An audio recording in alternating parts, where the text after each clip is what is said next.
Alright guys, it's Trevingsley, and I think it's important that as these story events come out on Global, I record them and, just do a quick playthrough of just a story, just to see, just so everyone gets an idea of what to do.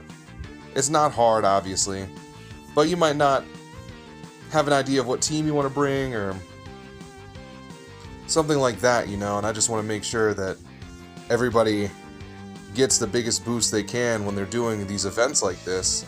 I just blanked, sorry. So we're actually going to take off this Gohan, and I also want to emphasize the importance of rainbowing not just the LR of LR Goku and Arale, but I think it's equally important to, even if you don't rainbow him, to farm up a copy of this Goku.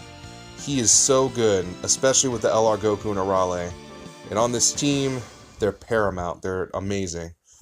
So, as you can see, I have 5 LRs running here, including the friend, and then 2 TURs, and that gives me like a whole boost of 225%. This is what we're going to be rocking with the whole video.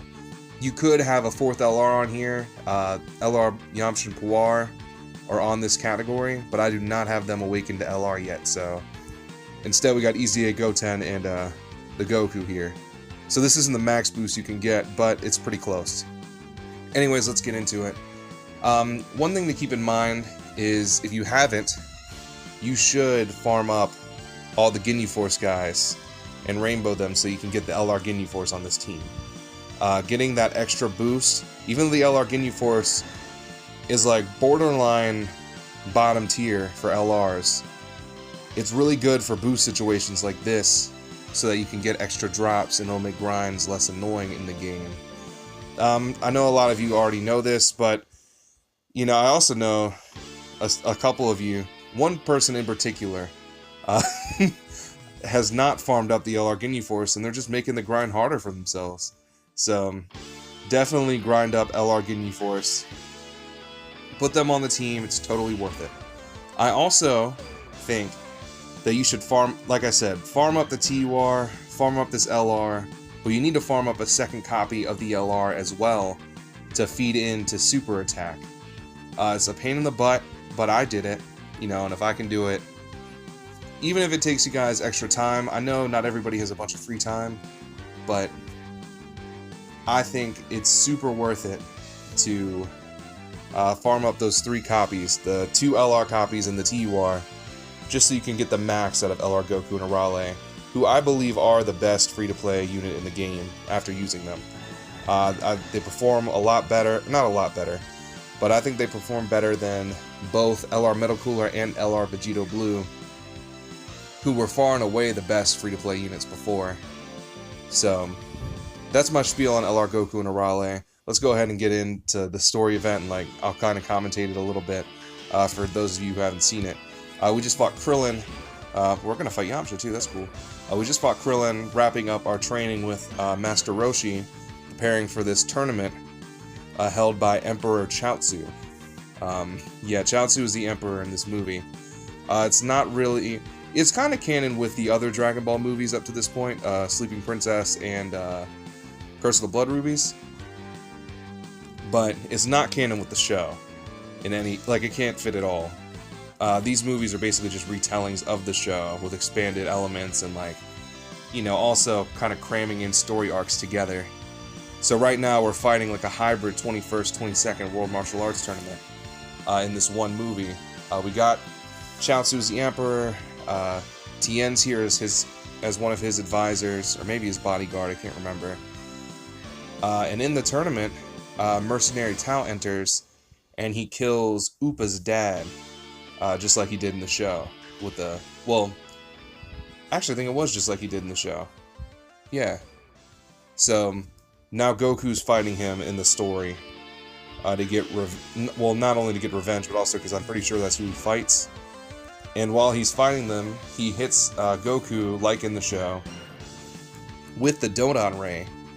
And when that happens, he gets shot up to Korin's Tower, which is why the training location you get, I believe, is Korin's Tower after you beat Mercenary Tao right here. So that's a little fun tidbit. He shoots up to Korin's Tower, and then, the movie ensues from there as we get into the next story. This is actually one of my favorite Dragon Ball movies, Mystical Adventure. It's a really fun retelling. It has a lot of really fun moments, I think. Not to mention the Arale moment. Yeah, so there they are, Korn's Tower. That's why you get the Korn's Tower thing. And then, after he goes to Korn's Tower, they fight in Penguin Village, which is where Arale lives. And for those of you who don't know, which I'm sure most of you do if you're watching the channel, Arale is from Dr. Slump, which was Toriyama's first published work. Not published work, his first like ongoing series before Dragon Ball. And this is actually what kind of got him more famous. But yeah, so Goku fights Mercenary Tao here, and him and Arale just kind of beat the crap out of him, and we're going to kind of emulate that right now.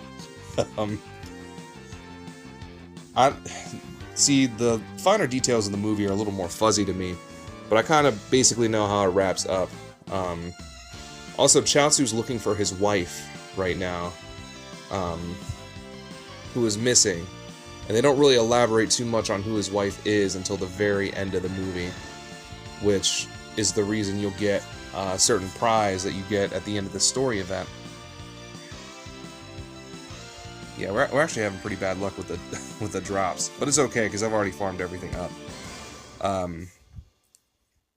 But yeah, this movie is really fun just because I think it does a really good job of cramming in the Red Ribbon Army stuff and the 21st and 22nd Budokai stuff into one movie.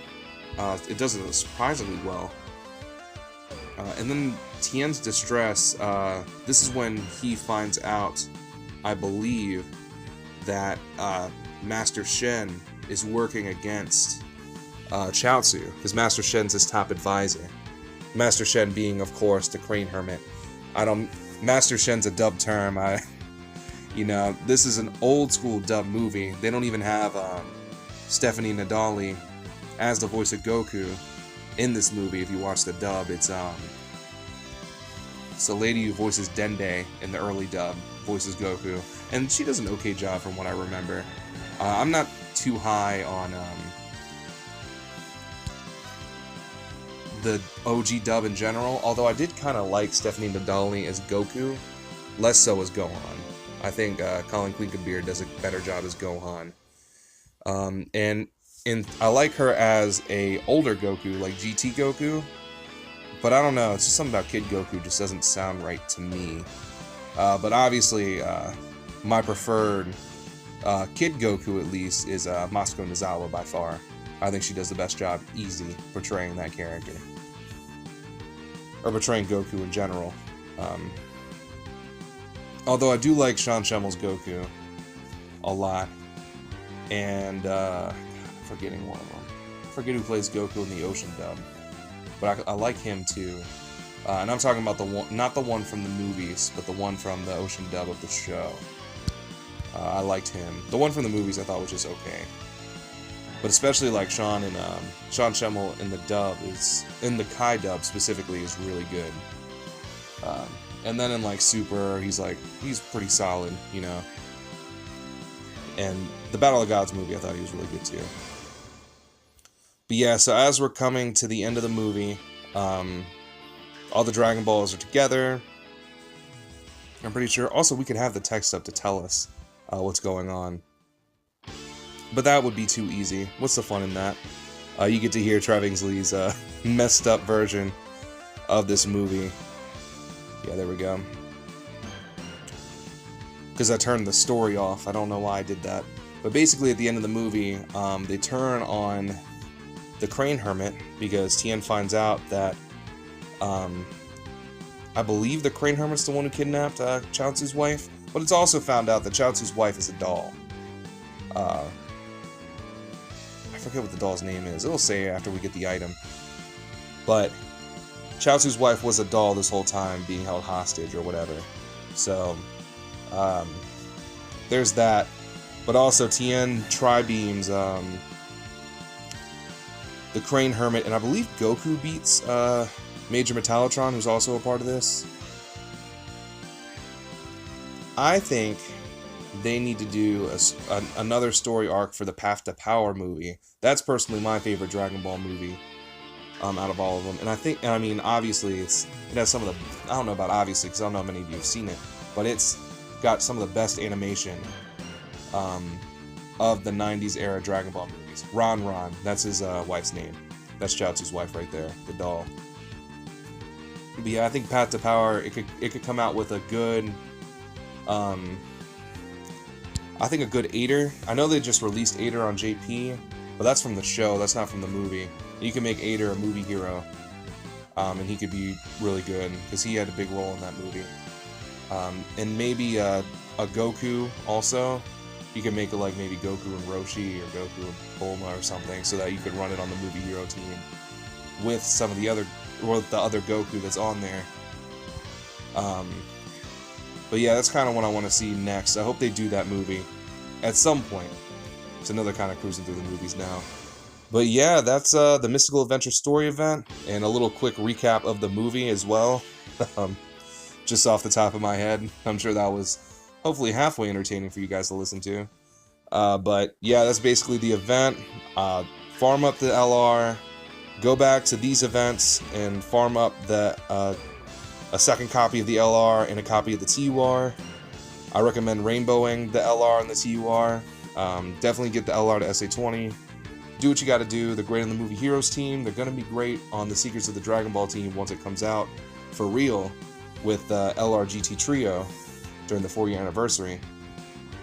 But yeah, definitely don't sleep on LR Goku and Arale. They are disgusting. And you'll see probably later tonight how they are on the Movie Hero team specifically. But anyway, I'm Trevingsley. I know that was kind of long-winded, but it had to be said. And I'll catch you guys next time. Peace out.